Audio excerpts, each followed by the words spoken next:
Hello, my name is Dimitri, and I'll be reading from the Cephalomonk Diaries. Today's entry is titled The Button. Subtitle: Whatever you do, don't press the button. The supervisor, in a staccato voice.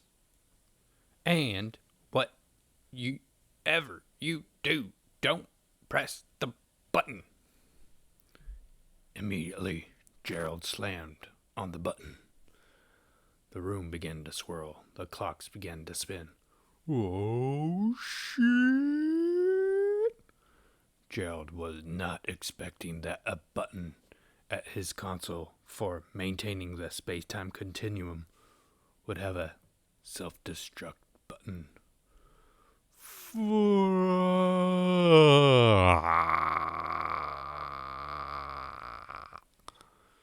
Gerald felt the atoms of his face start to peel away.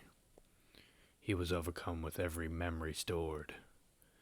It was a tornado, like rush, mixed with the discomfort of looking up at a 1,000-foot tidal wave, combined with that singular terror only a disconnected space-walking astronaut feels after they know they are now falling into the void of space.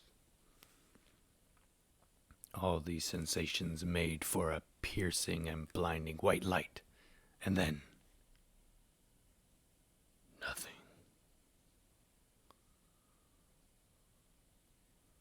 Not just blackness, but the absence of anything recognizable at all.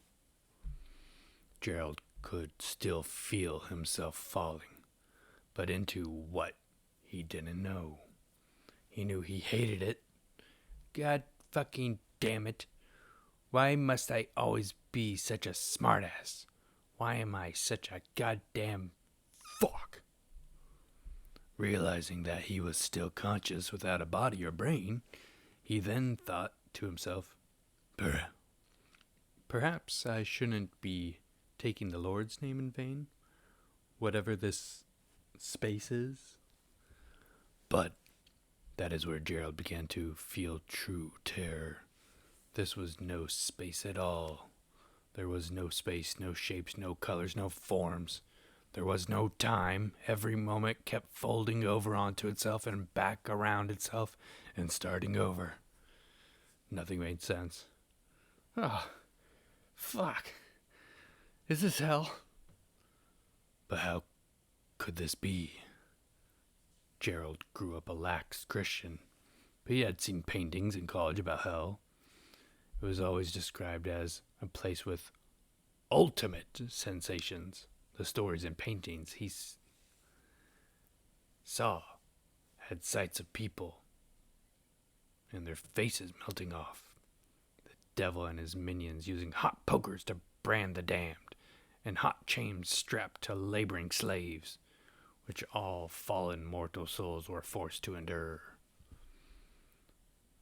Then there was time. Time in hell was infinite, the stories told. Yes, you were immortal, but at what cost? Forced to spend eternity being tortured, with no sleep, no rest, no reprieve. Gerald thought to himself, this place is worse than hell. Fuck! Please, someone, get me out of this. What is this? Gerald, still falling, began reeling. He couldn't stand enduring this unstate of being. Is the universe some cruel joke? Am I going crazy? Did I take one too many LSD tablets last weekend and now they are coming home to roost? Sobbing, Geraldine let out a primal scream of sheer nerve-shaking magnitude.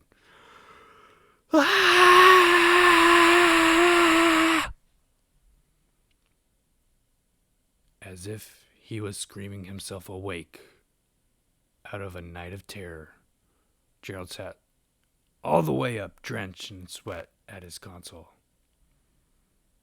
"Now," said the supervisor. "No," said the supervisor. "Do you see why we don't press that button? Are you satisfied?" Gerald got up and hugged the supervisor with all his might and just broke down, crying. "I'm sorry. I love you, sir. I'm so sorry." The supervisor rolled his eyes. "It's okay. It's okay, son. Just know that we have a very important job here, and I won't always be here to pull you out of that nether space. Okay?" Gerald wiped the tears from his face. He sat down in his console with a profoundly new appreciation for his role, his life, and the awesome power of that button. The end. If you want to check out the Easter egg for this entry, or the photo, or you want to know when it was written, check out the link down there.